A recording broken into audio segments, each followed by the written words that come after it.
जय श्री महाकाल मित्रों मैं एस्ट्रो देवेंद्र सिंह छाबड़ा अपने YouTube channel astro Veer ji में आपका हार्दिक स्वागत करता हूं। आशा करता हूं कि आप मेरे इस चैनल को लाइक करेंगे, सब्सक्राइब करेंगे और ज़्यादा से ज़्यादा शेयर करेंगे। मित्रों, आज का विषय जो है मंगल दोष पर आधारित है। आज मैं जो भी मंगल दोष को लेकर के विभिन्न प्रकार की भ्रांतियां हैं, इस वीडियो के माध्यम से मैं उन भ्रांतियों को दूर करने की कोशिश करूंगा। तो आइए सबसे पहले हम लोग यह जानते हैं कि मंगल दोष का प्रभाव क्या होता है, उसके दुष्प्रभाव क्या होते हैं। तो सबसे पहले मैं आपको यह बताऊंगा कि जिस जातक की कुंडली में मंगल दोष बनता है, ज्योतिष शास्त्र के अनुसार ऐसा माना जाता है कि उस व्यक्ति का जो वैवाहिक जीवन होता है बहुत अच्छा नहीं होता है। ऐसे व्यक्ति को अपने वैवाहिक जीवन में कई प्रकार की कठिनाइयों का सामना करना पड़ता है। और आइए अब हम लोग यह जानेंगे कि मंगल दोष बनता कैसे है। तो कुंडली के 12 भाव होते हैं। इन 12 भावों में पहला घर, चौथा घर, सातवां, आठवां और 12वां, इन 5 घरों में जब भी मंगल स्थित होता है तो मंगल दोष का निर्माण करता है। ऐसा व्यक्ति मंगली कहलाता है। किंतु ज्योतिष शास्त्र के अनुसार कुछ ज्योतिषों का ऐसा भी मानना है कि द्वितीय भाव में बैठा हुआ मंगल भी मंगल दोष का निर्माण करता है। किंतु मित्रों, मैं यह कहना चाहूँगा, यह सिद्धांत जो होता है दक्षिण भारतीय ज्योतिष पर आधारित होता है। अब हम लोग यह जानेंगे मित्रों कि अष्टम का मंगल, अब इन भावों में बैठे हुए में अष्टम के मंगल को सबसे ज़्यादा खराब माना जाता है। क्योंकि अष्टम में बैठा हुआ मंगल जीवन साथी के आयु के घर, जो द्वितीय भाव होता है जीवन साथी के आयु का घर होता है, उस घर पे अपना प्रभाव डालता है, जिसके कारण जीवन साथी के मृत्यु का कारण भी बनता है। अतः जब भी जिस जातक की कुंडली में यदि अष्टम भाव में मंगल बैठा हुआ होता है तो उसको विष्णु विवाह वगैरह विवाह करके ही उसके बाद उसका विवाह करना चाहिए। अन्यथा ऐसी स्थिति में उसको गंभीर दुष्परिणाम भी भोगने पड़ सकते हैं। अब हम लोग जानेंगे मित्रों कि मंगल दोष का परिहार कैसे होता है।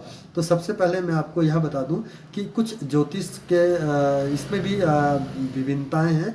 तो कुछ ज्योतिषों का ऐसा मानना है कि यदि मंगल किसी की कुंडली में अस्त है अथवा 0 डिग्री है अथवा मृत अवस्था में है तो मंगल दोष का शमन हो जाता है, उसका परिहार हो जाता है। किंतु यह सत्य नहीं है, क्योंकि ज्योतिष जो ये तर्क रखते हैं उनका यह मानना होता है कि यदि किसी की कुंडली में मंगल अस्त है, मृत अवस्था में है और अथवा 0 डिग्री का है तो उसमें पावर नहीं रहता, उसमें बल कमजोर हो जाता है, जिसके कारण वह मंगल दोष बना पाने में असमर्थ है। किंतु यह तर्क बेबुनियाद है, इसका कोई आधार स्तंभ सही ज्योतिष के सिद्धांत पर नहीं है। क्योंकि किसी भी ग्रह के बल के बलाबल को जानने के लिए ज्योतिष शास्त्र में षट बल का निर्धारण किया गया है, जिसके आधार पर 6 प्रकार के बलों के माध्यम से यह ज्ञात किया जाता है कि कौन सा जो ग्रह है वह कितना बली है, उसके अंदर में कितना बलाबल है। तो इसलिए इस सिद्धांत को मैं कहूँगा कि यह एक प्रकार का भ्रामक ही सिद्धांत है। यह किसी भी ज्योतिष मानकों पर खरा नहीं उतरता है। और इसी तारतम्य में मैं एक चीज़ और भी बताना चाहूँगा कि कुछ ज्योतिषों का ऐसा भी मानना है कि जिस जातक की कुंडली में पहले, चौथे, सातवें, आठवें, 12वें इन स्थानों पर यदि मंगल स्थित होता है, उनके जीवन साथी के अगर इन्हीं स्थानों में से राहु या शनि स्थित होते हैं तो भी मंगल दोष का परिहार हो जाता। किंतु यह भी सत्य नहीं है, यह पूर्णतः सत्य नहीं है दोस्तों। क्योंकि मंगल के दोषों को, उसके दुष्परिणामों को, जो मंगल दोष का निर्माण होता है, राहु अथवा शनि इन दोनों ग्रहों के बस की बात नहीं है कि इनके दोषों का शमन कर सके। क्योंकि एक कुंडली का जो सर्वाधिक शुभ और बली कहने वाला जो ग्रह, सर्वाधिक शुभ जो ग्रह होता है वह बृहस्पति देव होता है। उनमें ही इतना पावर है, इतनी शक्ति है कि वह मंगल के दुष्प्रभाव, जो मंगल दोष का निर्माण हो रहा है, उसको वह परिहार कर सके।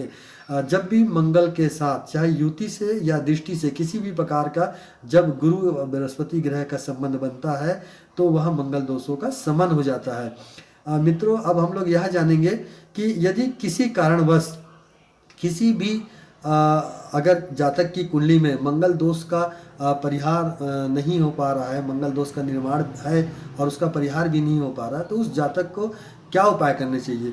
तो मैं इसके लिए कहना चाहूँगा मित्रों कि उस जातक को सबसे पहले जहाँ जन्म स्थान है मंगल देव का, उज्जैन में, वहाँ पर मंगलनाथ जी का मंदिर है, वहाँ जाकर के मंगल दोष की शांति पूजा करानी चाहिए और घर में ही रह करके मंगल के बीज मंत्रों का जप करना चाहिए। निश्चित रूप से उनको इन मंगल दोषों में बहुत ज़्यादा मात्रा में कमी महसूस होगी और वह अपने जीवन को खुशहाल बना पाएंगे। धन्यवाद। जय श्री महाकाल।